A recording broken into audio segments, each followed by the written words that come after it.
Good morning. Jina langu Njiji. Tarehe 23 Septemba 2019 nabii alitoa unabii katika nchi ya Marekani. Nimeona ndege kubwa ikipata ajali hivi karibuni naiombea nchini Iran. Amen.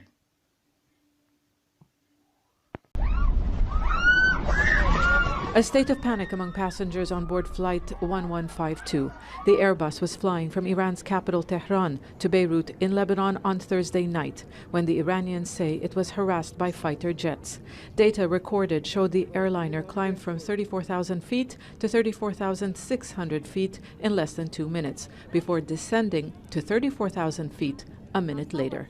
Iran state TV says several passengers were injured due to the sudden changes in altitude.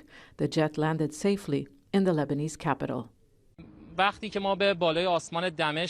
When we reached the airspace of Syria, a fighter jet approached a Mahan plane.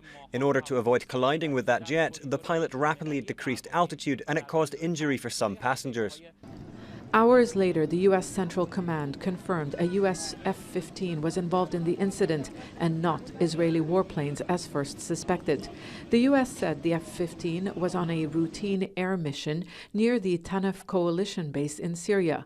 The warplane conducted a standard visual inspection of the airliner at a safe distance, says the U.S., and once identified, the F-15 opened distance from the aircraft in line with international standards.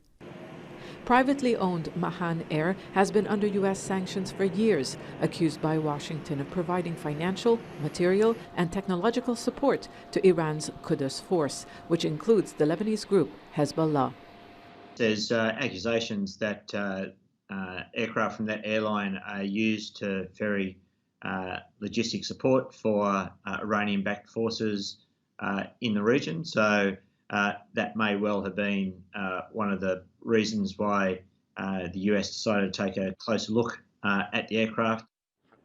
U.S. troops are in the El Tanaf area near Syria's borders with Iraq and Jordan. The base was first established to fight ISIL in 2016. It has since become an outpost to counter Iran's expansion in the region, as it's on a supply route linking Tehran to Beirut that passes through Syria. The message is that this corridor is basically a no-go zone for the Iranians, whether a civilian airplane or whether any other presence in that region. The incident could have been an unfortunate encounter, but many believe it was a message. The fact that it came at a time of heightened tensions between Iran and the United States in the region caused concern. There have been numerous occasions that risked an all-out conflict.